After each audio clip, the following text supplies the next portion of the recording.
The devil has been defeated. Don't let him shakara you. Don't let him shakara you.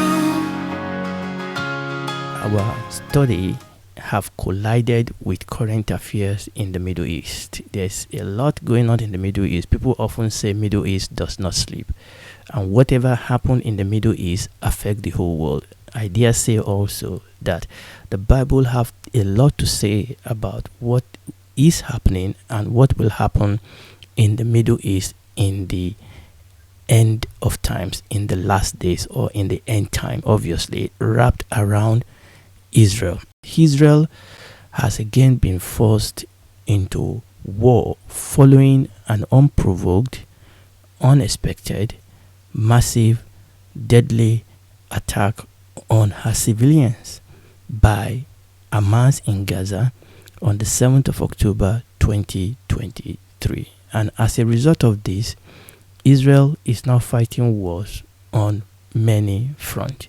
Since our last episode, a whole lot has been happening. The government of Bashar al-Assad have collapsed. He has run to Russia. Russia is running out of Syria. Iran's ring of fire, the axis of evil, is breaking down. In the process, Turkey is trying to take control. The Houthis in Yemen, they have now joined the war. They are now shooting missiles against Israel. So all that is happening. So Israel is fighting all this war from many fronts, and there are fears that this war may escalate and other war front may actually open up. Obviously, there are the ever-present potential risk of attack directly from Iran itself. It's been reported that Turkey is actually flexing its muscle and planning an attack against Israel. And there is the issue with Syria itself, because the emerging rebels that now control Syria, there are so many of them. The situation in Syria is unstable since Bashar al-Assad has been deposed, and there is always a potential risk of some of these rebel group in Syria to attack Israel, and some of them have been on camera to actually say they intend to do that, not just attack Israel, take over the whole Middle East, and then come against the Western world, which is one of the reasons why Israel is beginning to push into Syria and building a buffer zone just to prevent this happening. And also one of the reasons why Israel has been conducting a lot of bombing in Syria. They are not bombing Syria civilians, they were bombing weapons of war that have been left behind by Iran in Syria, because they don't want these weapons, and areas where they make this weapon, they don't want it to fall into the hands of these rebels who can then use it against Israel. And obviously there is also the risk of attack from Russia, and there's the whole issue of the stance of United Nations against the children of Israel. And you can keep on talking, you can keep on adding to this list. So that fear is always there. And we have looked briefly at the unfortunate event of the 7th of October 2023, which is what kickstart the war that is going on at the moment. And unfortunately, people want us to quickly forget that that is what kick off what is happening now. People want us to quickly forget, but we cannot forget, because it was horrendous, it was unprovoked, and it was an attack on the civilian.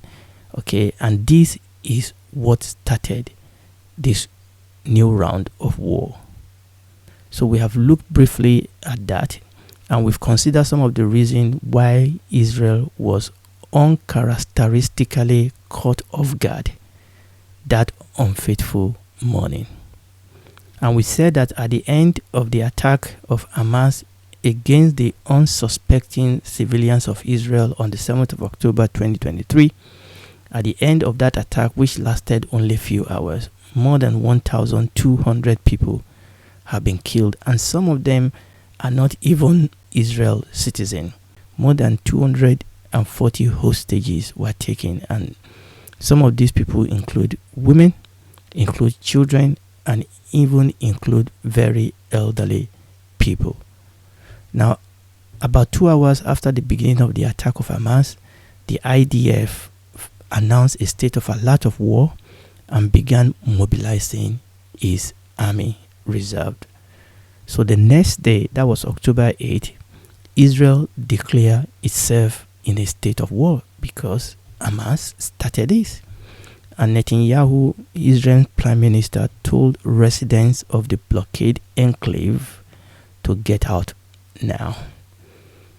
On October 9th, Israel ordered a complete siege of the Gaza Strip. Now, that was where we ended the last episode, and we were looking at what lesson can we learn. Now, we are still going to talk about what then happened from that point where we left off on the night of October. But we want to stop and ask ourselves, what is the lesson that we can learn here? Now, you and I cannot but acknowledge the miracle and the survival and the existence of Israel, despite all the concerted effort by their enemies to destroy them over the years since the regathering of the Jews back into their ancient land and the rebirth of the modern day Israel in 1948. That tiny nation, Israel, has done very well. Again, I said that our survival is nothing short of miracle. There's something that Israel understood very clearly. Israel understood that she's living among enemies that are not interested in coexisting with Israel. This enemy, they have been very vocal. It has been very documented that what they want is for Israel to disappear. This enemy wants to destroy Israel. And the Israelite knows. The Bible tells us that our enemy comes but for to steal, to kill, and to destroy. And that is something that Israel knew. That this enemy, people can talk about 2-state solution, 3-state solution for as long as you want to. This enemy, they will lie wherever they need to, but they have been very clear that they don't want to share the land with Israel. They want Israel to disappear. They don't want to coexist with Israel in peace. And this enemy are vocal about this. The baseline is this. This hatred for Israel is religiously motivated. And this is what makes it even more deadly.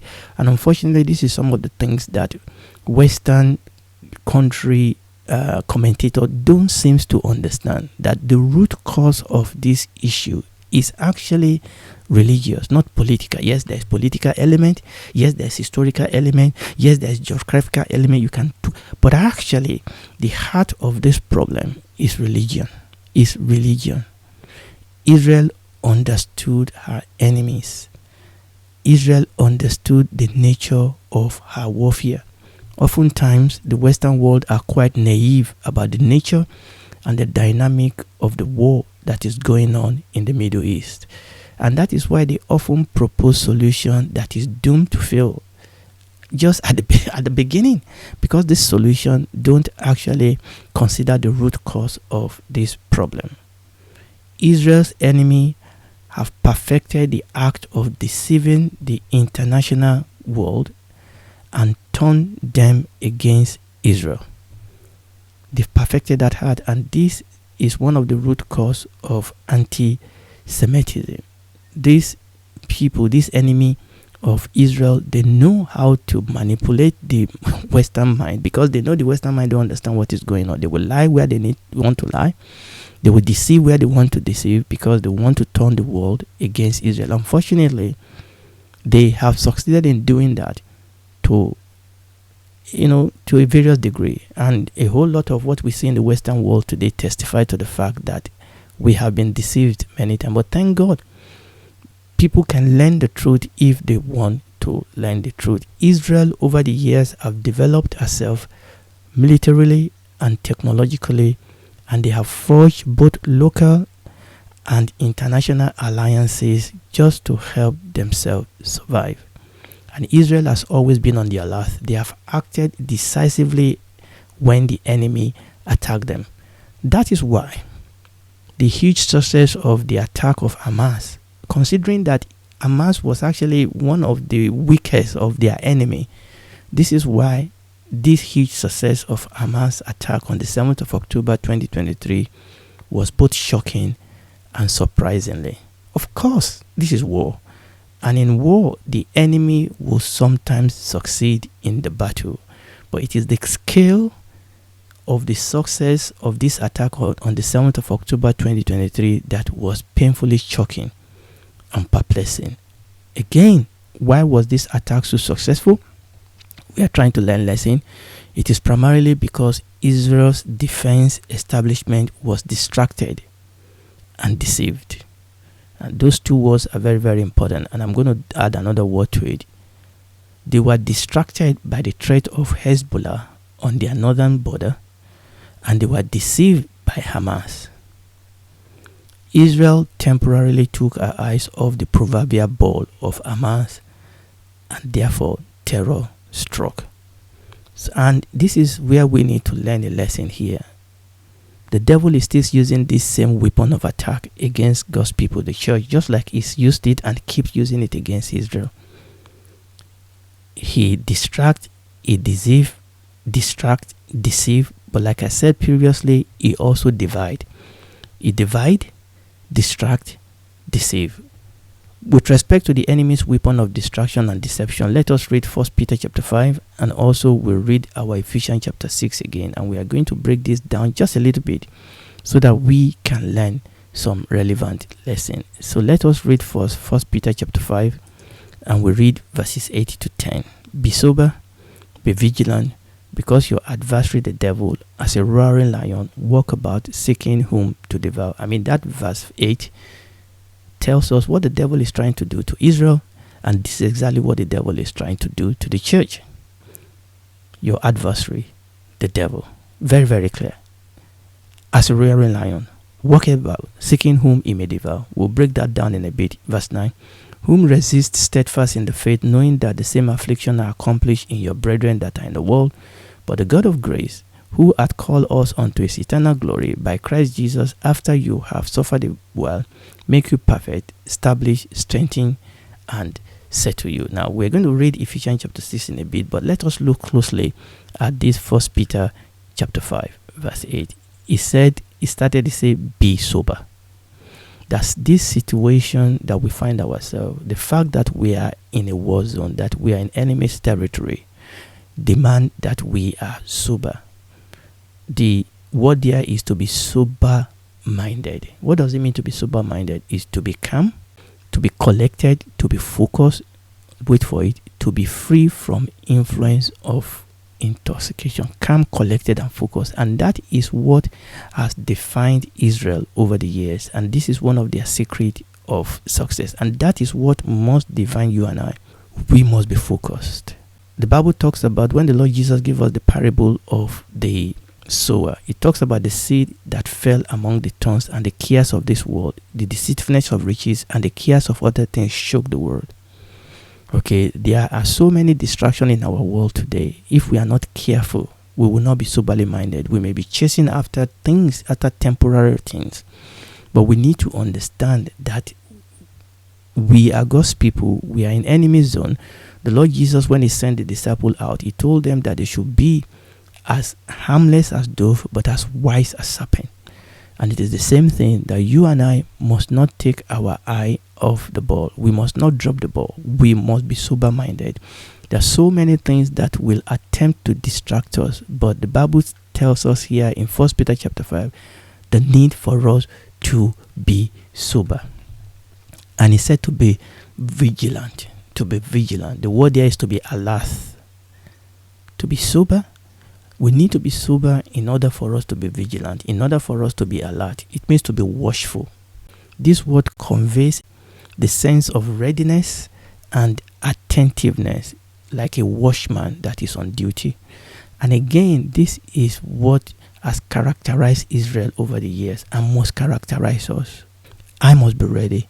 You must be ready. The Lord Jesus said we should watch and we should pray. Be sober, be vigilant. He said, because your adversary, the Bible was very clear about this, that we have an enemy. An adversary talk about an opponent in a lawsuit. It allies the devil's role as our accuser. And there's a lot of accusation against Israel and a lot of accusation against the church.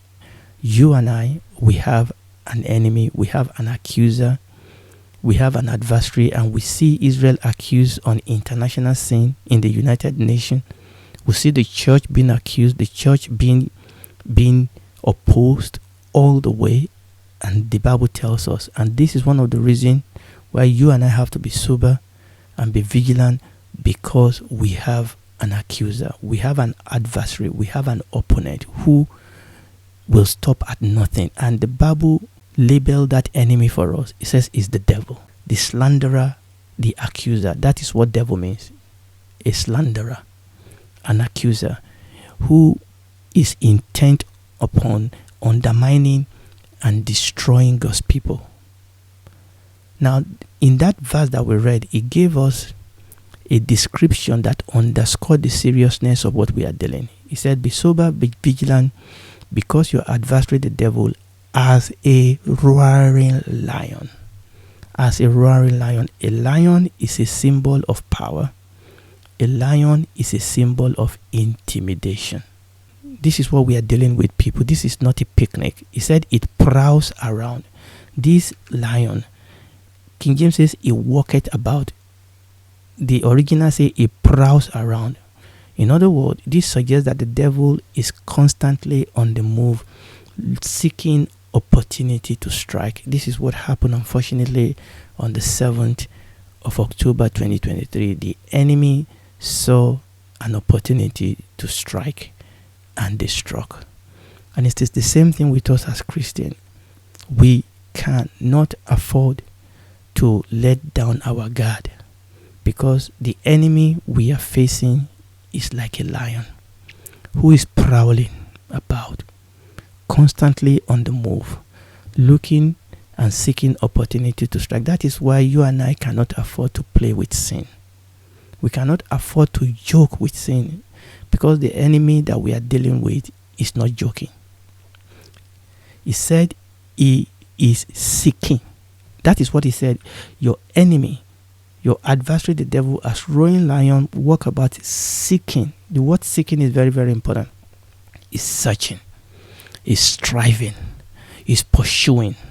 It's not just waiting that maybe this enemy is searching, is striving, is relentless, is pursuing those and looking for those he can destroy, those he can lead astray, those he can destroy. Seeking.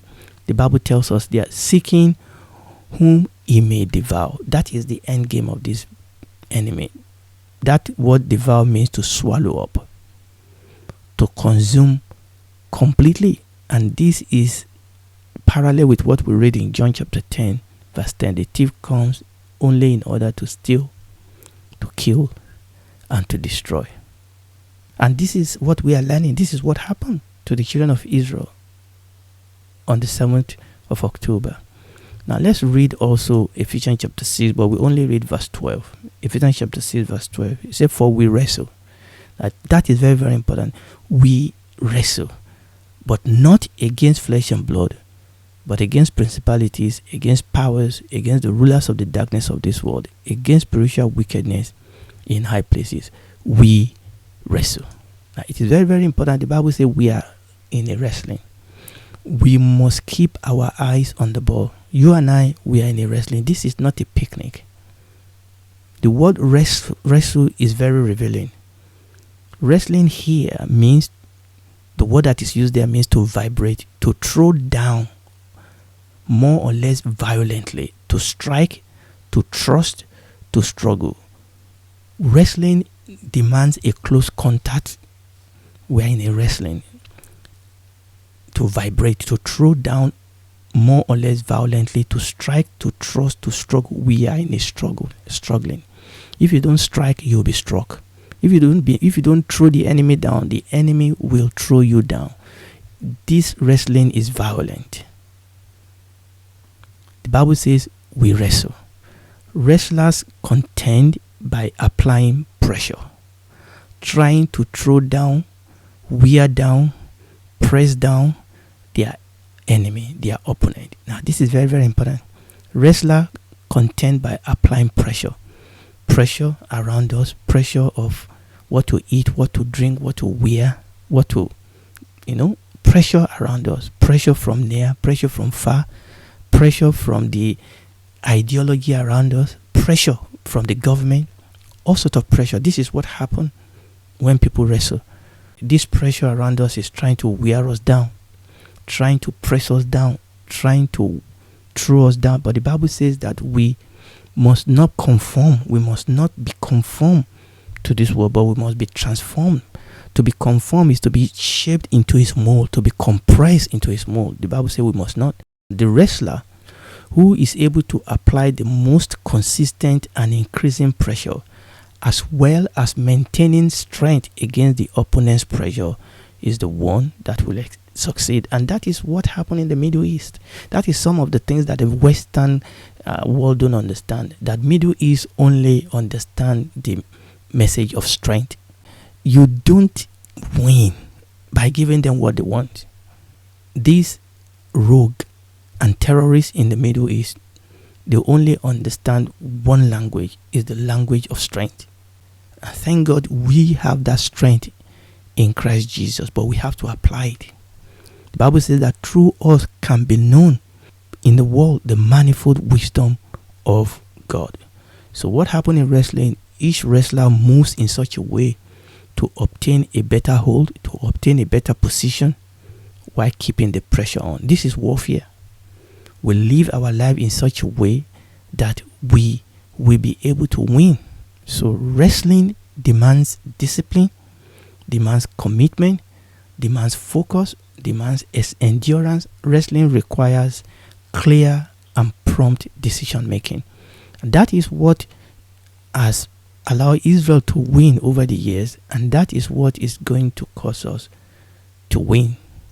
We must neither be distracted from nor be deceived about the reality and the nature of our warfare and the identity and method of our enemy. We wrestle not against flesh and blood. Our enemies may be using flesh and blood, may be using human organization to fight against us, but our wrestling is against principalities, against powers, against the rulers of darkness of this world, against spiritual wickedness in high places. These are hierarchies of spiritual entities that rule the kingdom of darkness and exert their nefarious influence over the world. Once we understand this, we are then reminded about a corresponding truth about our weapons of warfare. What is that corresponding truth about our weapons of warfare? We are going to read that in 2 Corinthians chapter 10 and Ephesians chapter 6, but that is where we are going to take it up by God's grace next episode. And if you are listening to me, I want you to know that we are in a warfare, but we read the back of the book, God wins. And because we are God's people, we win with him. But you can only win this battle if you're saved, if Jesus is your commander. And you can only be a member of his platoon, a member of his family, a citizen of his kingdom if you're born again. And you can only be born again through the cross and the blood of our Lord Jesus Christ. So tonight, or whenever you are hearing this, you can come to the Lord Jesus Christ and tell him that you are a sinner. Ask him to save you. He will save you. He will do something inside your heart. You will become a daughter, a son of God, a child of God, a citizen of his kingdom, and he will walk the rest of your life with you. And when this is all over, then you'll be able to spend eternity with him in the new heaven and the new earth. Do it right now.